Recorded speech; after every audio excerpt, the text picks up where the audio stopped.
It's a male-dominated space. So the skills that our engineers have and the difference that we can make is huge. AI has been the most transformational technology in our lifetimes. Right? Especially because women are often accused of being over-emotional in their leadership style. As there is this huge guilt, a burden that we put on ourselves saying, I'm doing something wrong by focusing on my career.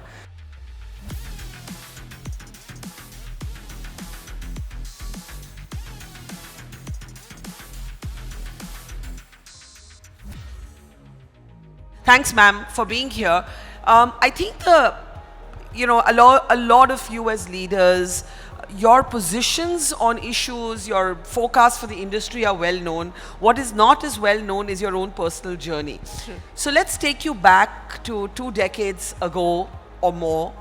You're a student in the United States of America. You are in a space, even academically, where not too many women are. It's a male-dominated space.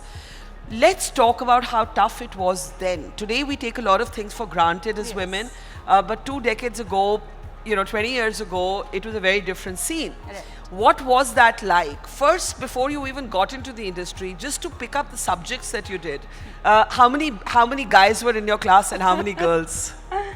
Yeah, it's an interesting story, and when I really started, my education was about 30 years ago.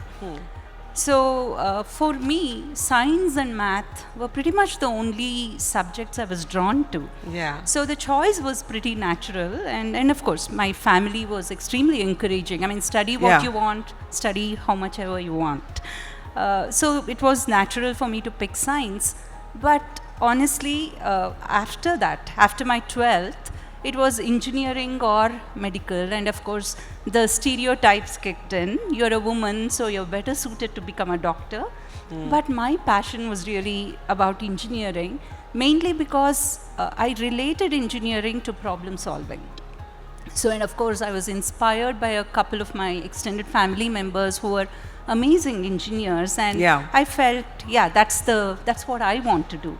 But of course the biases were so strong. I also got a medical seat in one of the colleges in Bangalore, which so you took the medical entrance exam and the engineering entrance exam. Yes. Okay. But then the pressure mounted with all my professors. My parents also were a bit doubtful. Hey, why are you letting go of a medical seat? I mean, it's so hard to get. But for me, it was also a fact that I run away from the hospital environment, the blood and everything. Something I couldn't comprehend myself doing that for a career. So it was something that was a very natural thing for me to get into engineering. So in the engineering classroom, what was the gender split? So we were about 30 girls out of 150 students at the beginning of the first year. But by the time we came to our final year, 4 years later, the number had dropped to almost 15.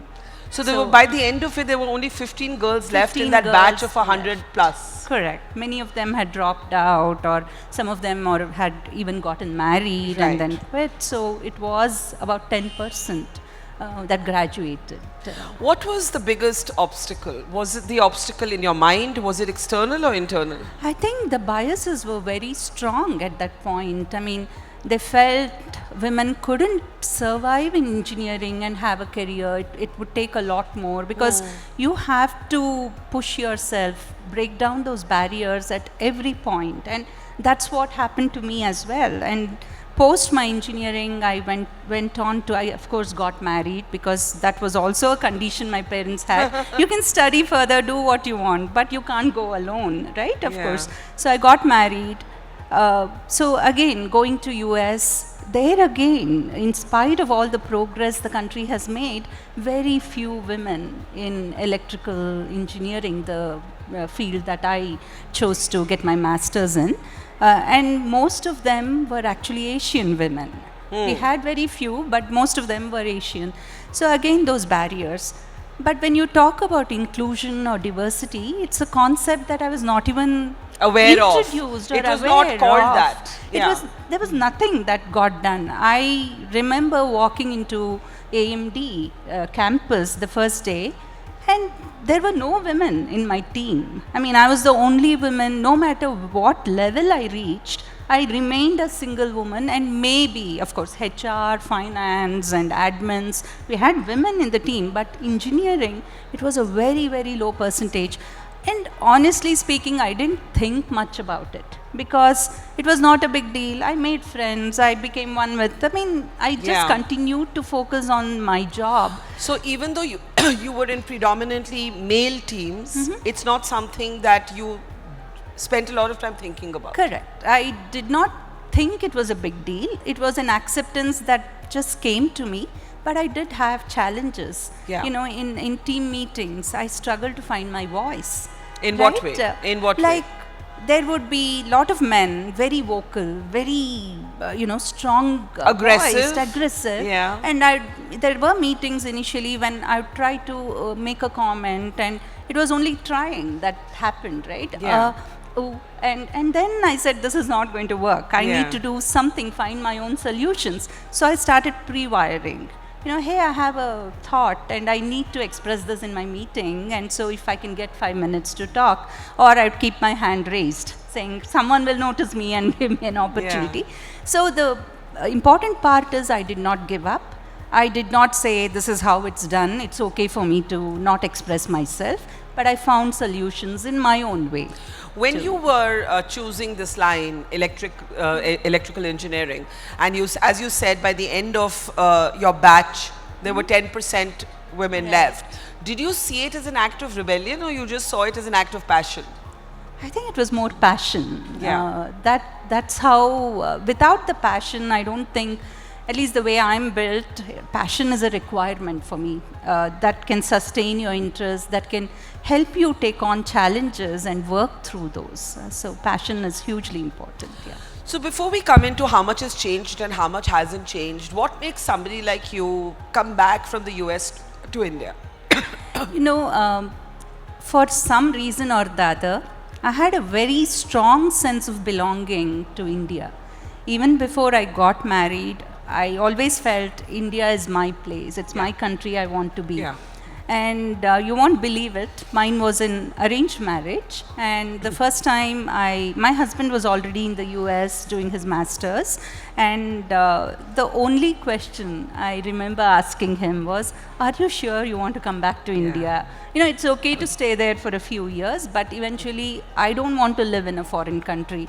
And he jokingly asked me, after a few years, maybe you will get used to that life. Yeah. What if you don't want to come back? Yeah. And I was actually angry at him for asking me that question. Yeah. So I think more than, of course, US is a great country and it welcomes everyone with open arms. The opportunities that I got and the exposure I got has made me the person to who I am today. But for me, the sense of belonging was very, very important. So that I could find only in India. So we moved back, and that was the primary reason. And also the fact that India's ecosystem was growing, and there were opportunities that were similar to what we were getting in the US, also made that resolve stronger. So I came. That's interesting because the one space in which they say, okay, the West is ahead is technology. Yes. And you're saying that's not the case. Well, they were still ahead. But the opportunities where you can come in, because AMD as a company has its main campus in US, but they opened up a design center in India, and the work that the engineers do in India or in the US is similar. So there's no discrimination in the kind of work or in the type of engineering innovation that happens, right? Yeah. And that's what motivated me to stay back here and also make a bigger difference, because when you're in US, of course, there's a huge talent workforce and the progress is great, but the requirement of the difference, like what I can make at my level, is much bigger in a place like India. So before we come back to your journey of leadership, what's changed, what's not changed, let's talk a little bit about the space that you're in. Semiconductors is and chips are the big hot topic globally, right? They're defining and redefining geopolitics. They're going to influence relations between nations. How do you see that space today in India? What is AMD's forecast for, let's say, the next 5 years? So before I talk about the current state, I have to tell you the state it was in maybe 20, 25 years ago. Sure. It was it was a obscure, unknown industry. Yeah, if you right? ask somebody, semiconductor, they'll be like, what is that? I mean, I can relate to conductors. What is semiconductors, right? Yeah. And I actually used to have a hard time explaining to my own extended family what I really do. They would club me as an IT software engineer, or I would say, no, it's not software. Oh, hardware, you must be doing some testing. Yeah. Right? So people did not comprehend. Yeah. But from there to today, we have come such a long way when the Prime Minister of the country uses semiconductors as, emphasis in a national address. Of course, it creates that awareness. Absolutely. And today we have discussions in family gatherings about supply chain, and what are the challenges in chip design. Yeah. So it is something, I mean, for people like me, it's a breath of fresh air, and I feel so good. The mainstreaming of the about conversation. Yes. Yeah. While semiconductor has gained importance, while it's become the new age oil, for the countries, the India ecosystem is very important to understand. I mean, there are probably 3 sectors I can probably divide the semiconductor ecosystem to: the design, manufacturing, and of course the R&D. Design, we have a really good grasp on. We have been doing this for almost 4 decades, and almost every major semiconductor company worldwide has investments in India. So the skills that our engineers have and the difference that we can make is huge. Now, coming to manufacturing, we are a little bit behind because we started late, right? It's also a highly capital intense, field, and it's not just easy to set up fabrication fabs or even ATMPs, OSATs. It's not a easier journey than design. So, but what I want to emphasize is the pace of progress that has happened. We've seen a lot of investments coming into the country, and the conduciveness of the government policies and ease of doing business, and also the vibrant talent pool, right? Today is something where almost every country wants to achieve self-reliance in semiconductors. And we have a distinct advantage with that, with our vibrant talent pool. Of course, if there's a lot of work, initiatives that are being done to convert the raw talent in India to skilled labor. Once we do that, I truly believe we have the capacity to supply talent to the world, not just India. And now coming to R&D. Yeah. R&D is something that becomes the backbone of any growing industry. To sustain and continue that growth, you have to invest in research and development. And with premium institutes now offering VLSI semiconductors as a major in the curriculum, and I also had the opportunity to chair the Future Skills Committee. So one of the biggest gaps was really in the skill sets, not in headcount. So I think there are quite a few initiatives that are trying to address this gap. So pause there, because I think what a lot of people don't know is that when you had to hire, you didn't find these ready-made assets that you could bring in. Yes. And you actually had to take what you were getting in terms of raw talent. Yes. And then almost make the workspace into a kind of training center. Yes. So I want you to talk a little bit about that. I mean, not just AMD, almost every major company that invested in India maybe 20 years ago had to do this. Because in my own experience, my first task was to build a 100-member team for the CPU design. CPUs are one of the major, most complex IPs in the whole design. And I had no clue about the talent landscape then. I put up my hand and said, it will take me 3 months to hire 100 people. And 3 months later, I was still searching. I couldn't roll out a single offer. And that's when I realized I had read the talent landscape wrongly. Yeah. And we did not have relevant talent, but we had good talent. So what we did was we changed our hiring strategy. We focused on aptitude, learning ability. In fact, there are times when we called the students, gave them textbooks and told, read chapter 5 to 8 or whatever, come back after a week. But that didn't irritate you? Like, you didn't feel like, when I'm hiring somebody, you're supposed to come to me trained?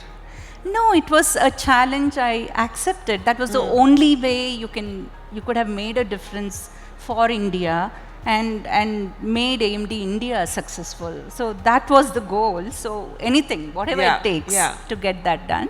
So it worked. I mean, it took us 3 more months to build the team, but that actually worked. And today, of course, the talent is out there. It's extremely skilled. We have come a very long way. And in fact, AMD India's position is so central to AMD. Almost every product, we have significant contributions from the India team, whether it's IP development or whether it's system on chip or software. We do that across the board. Now, of course, the elephant in the room is, how is artificial intelligence going to change this? What sort of upskilling, because this is what you did was a kind of, not just upskilling, but a kind of retraining, or it's, there's a lot of unlearning needed today in the industry more than learning, right? What are you seeing? Like, it's coming, AI is coming, whether we like it, we fear it, we loathe it, it's here. It's not just coming, it's here. What has it done to the industry, to this space? So AI has been the most transformational technology in our lifetimes, right? And the potential that it has the potential to reshape pretty much everything that we do. There are a lot of concerns whether it's going to make massive job displacements, and it will change the job landscape for sure, because AI has the potential to automate a lot of things. The repetitive tasks no longer need to be manual. It has, we have an opportunity to increase efficiency, productivity, make faster decisions. There are so many advantages, but it's not going to reduce the number of jobs, but it's going to demand reskilling. More specialization, a different set of skills that need to be learned. And some jobs, manual jobs, might not be required anymore. Like automate something that's very repetitive. You can just push button there and then get it done automatically. Some of those might go away, but it's going to create a new set of jobs with different skills. So it's up to us, the humanity, to come up with a framework where there is no major disruption, right? We can't let this technology disrupt our lives. Hasn't it already? It has started to. Let me ask you this: 20 years ago, what did your workspace feel like that has been changed today by AI? So I would say, rather than focusing on things that are more repetitive, that don't really need your intelligence, you can give it off to AI to automate. There are better things. You can use your thing to make a difference in your product cycle, to make faster decisions, to be more precise in your product definition that will work for the industry. So these are all huge advantages. But what is more important is, this is a technology that we have created, and we have to be in control of that. It can't master us. It can't master us, and we need those frameworks where upskilling, job creation, new type of job creation, all these have to go hand in hand. You can't let it disrupt our lives and then think about a solution. So it has to be correct by construction. We have to plan it in a way where we use the benefits of it and use as less of a disruption. Let's talk a little bit about, we established that when you started off, there were very few women in the space. You are now, a leader in this space. As a leader in this space, what is it that you have had to unlearn? When we're younger, we always have these assumptions about our life and about the battles we're going to have to fight. Firstly, I think, as we were talking before the session, for a woman, and maybe even for men, every day is some sort of fight. And I think we have to internalize that. But one of the things we don't talk about is equality at home. We talk a lot about equality at work, but we don't talk about equality at home. And one of the reasons so many women, the women who left their engineering courses to get married, but there are also women who get married, become parents and leave the workforce, and the data shows that, right? One of the things we don't talk about often enough is without domestic equity, there can be no equality at work. So policies that we want to be flexible for women, I would argue need to be flexible for men as well. Absolutely, because the problems are common, right? We can't just isolate women and say this is only a woman's problem. When you talk about domestic equality or equity, there are two people involved and the problems are similar. But what needs to change is the mindset, right? Mindset, I'm saying, for individuals, for organizations, for the society, and more importantly, the mindset of women ourselves, right? For example, I have colleagues at work who are single fathers, right? Who have 2 or 3 kids. The way they approach the work or the work-life balance is very different from how a woman approaches. There is this huge guilt, a burden that we put on ourselves, saying, I'm doing something wrong by focusing on my career. I'm doing something wrong by having someone else care for my baby. These are the mindsets we need to change. And look at it. I mean, most of these are short-term challenges that we as women face, whether it's a life cycle change or having kids or domestic caregiving, whatever it is, these are short-term. While we have to achieve domestic equity, and that's something we have to, as a problem, our families have to solve together, there is also this very important thing where women come into work with the mindset that's guilt-free. You have to take that onus on yourself to build your support system. At any given point, you need to have at least 5 people you can call and ask for help. But more important is the passion. And a career span for at least 40 years, right? If you're I would say a life, if you're lucky, maybe all your life. All your life. Yeah. And what are these challenges? They last for maybe 5 years or 6 years till your kids go off to school. Yeah. And they don't need you 24/7. Yeah. So hence you have to build a career or whatever you're passionate about. Not necessarily, everyone has to enter the corporate, but don't give up your aspirations for short-term challenges. Absolutely. These are long-term, lifelong achievements that you can have. And equally, there was a thinking maybe 10 years ago that women needed flexi hours. For example, I would argue that, maybe the single dad, your colleague, also needs flexi hours if the female colleague is getting it. Right. And work and life are never going to be neatly separate. Your home is going to come to your work and your work is going to go to your home. And the sooner you accept that, the better it will be for everybody. No, it's a part of you. It's a part of you. You're not split into these neat compartments. My identity today is not just a mother, not just a wife. It is, I'm a leader in the tech space, and that's a big part of my identity. And why let go of that? Absolutely. Right? And I worked hard for that. Nothing has come easy to me. Yeah. And it's as important as any other aspect in life. Well said. Let's talk in the end about leadership. When you started out, in leadership roles, you had a big project, and there was open skepticism about a female lead. How did you handle it? Open bias or skepticism is not new. How does it manifest? Like somebody actually came to you and said, we have a problem. Are you sure you can handle it? It's never as direct as that. It's easy to solve if people are direct. Yes. But it shows up in their behaviors, where they start to scrutinize a little more and they say, oh, not sure if this is going to work. Those are the things. I mean, as an example, when I moved to India, I took up management role. And I'd never managed teams in India. So for me, it was kind of something that I used to manage teams in US. I just came here. I was just very natural to it. Yeah. But I noticed there was a bit of I would say, skepticism. I'm going to call it skepticism, but a bit of a different behavior from couple of male employees. I mean, they were not attending my meetings. They wouldn't bother to set up one-on-ones with me, which was important.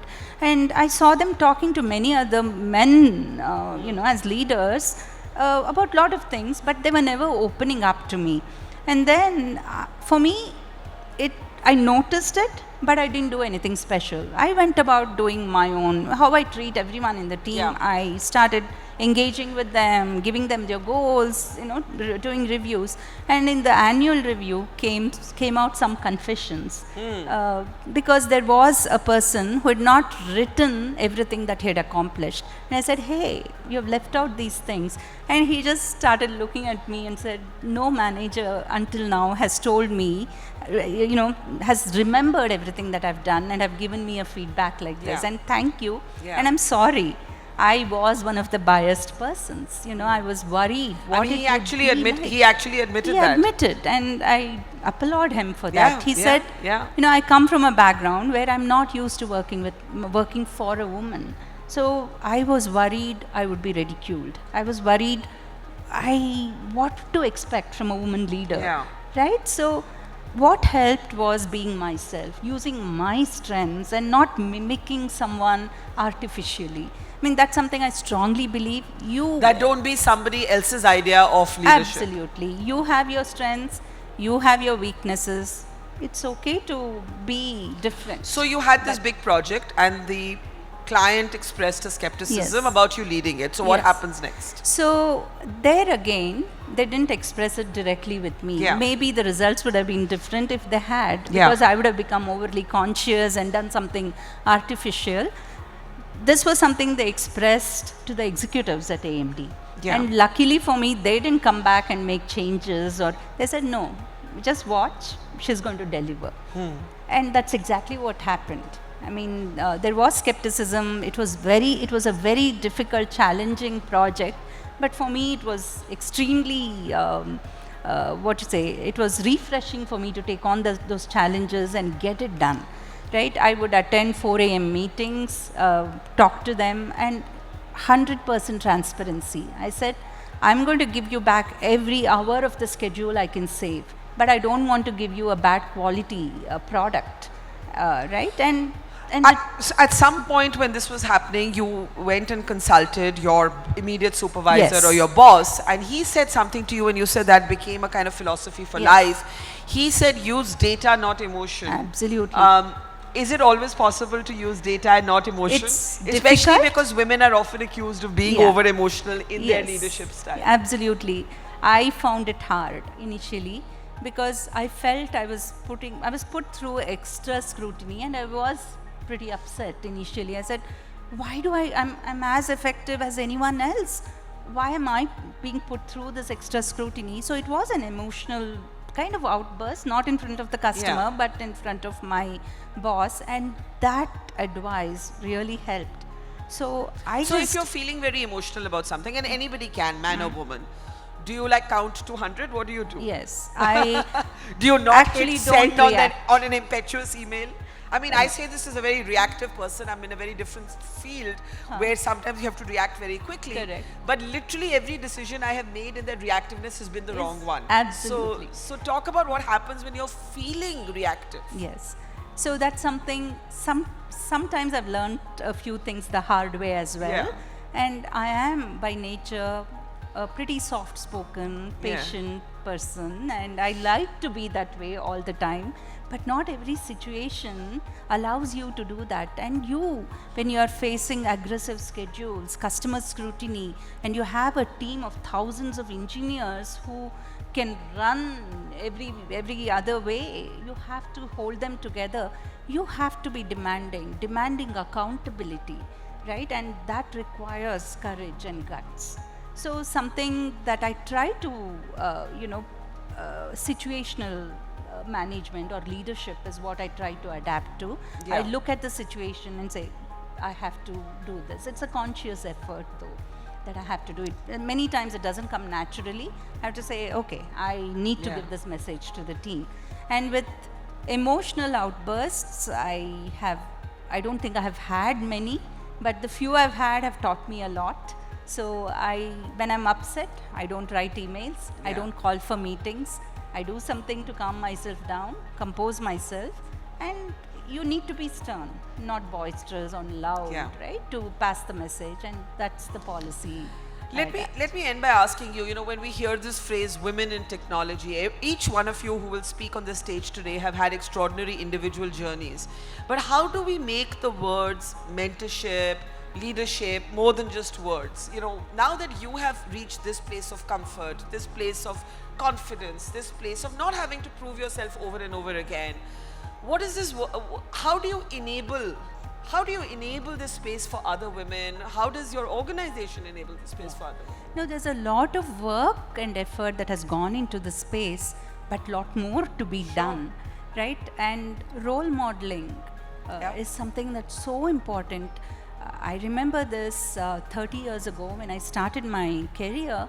I was desperately looking for another female engineer or a colleague to just, relate to. Not many were there. So today I'm one of the proud mentees of our CEO, Dr. Lisa Su, and I can't tell you how important that part has been. Not that she coaches me on a daily basis on what to do, how to handle, but just observing her, just imbibing some of her qualities, having a conversation with her has been so enriching, and I think I've imbibed a lot of those leadership qualities, how to handle a conflict, how to handle a very difficult situation, and how to remain composed in times of duress. And that is why representation is not just a politically correct word. It actually matters to see women in those roles. Absolutely, and there are not as many as we would like to, but there are quite a few women who are getting into leadership roles, and companies also need to be very conscious, right? I mean, we have a leaky pipeline. Yes, we haven't spoken about that. Let's talk a little bit about this leaky pipeline. So, our representation at the start, right? We hire about 30% women. It's not bad. It's not 50%, but it's still a decent number. Mid-management, mid-career, that drops to about 10 to 12%. And leadership roles, top management, it drops to less than 5%. Yeah. There are demands of this field that are extremely challenging. But most women drop off because of life cycle changes and domestic challenges. They're just not able to balance it out. And also major part is the guilt, right? I mean, women feel so guilty to focus on their careers, which many times I feel sad. It feels like a personal loss when I lose a brilliant woman engineer from my team. And I tell them, no, it can be done. I'm not just preaching. I've had my own challenges. I have done crazy hours, shifts, 4 a.m. to 12 noon, just to be with my family. I've driven 100 miles for my first job each way. So while you don't have to do 100 miles each way? Each way. Because I was in a different city and I wanted to go back home to my kids, not stay away from them. I'm not saying everyone has to do something so dramatic to sustain, but have that passion within you. Don't let that go, right? And most of the time, 99% of these challenges are solvable. You talk to your family, let them know, and your own kids, they learn so much from a working mother, right? My kids are they have that sense of pride, sense of accomplishment. I mean, that's so important to pass on to them at a very early age. And economic autonomy. Yeah, I mean, it gives you so much access to many things that you really can't afford, right? So it's not a small thing. So you can make a bigger difference to the society, to your own family. You're not giving up on them. You're actually enriching them. So somewhere that understanding has to be deeper, internalized by every woman who has that potential. Well, I will only say in the end that, you started out looking for role models in your space, and today you are a role model. Thank you. And in that leadership role, it is incredible for so many young women and men. It's not just that only women have to be role models just for other women. They can also be role models for young men. Let's have a big round of applause for Jaya Jagadish. It's been a fascinating conversation. A bigger round of applause at the back. How about that? Let's show her some love. Thank you so much, ma'am. Thank you. It's wonderful conversation.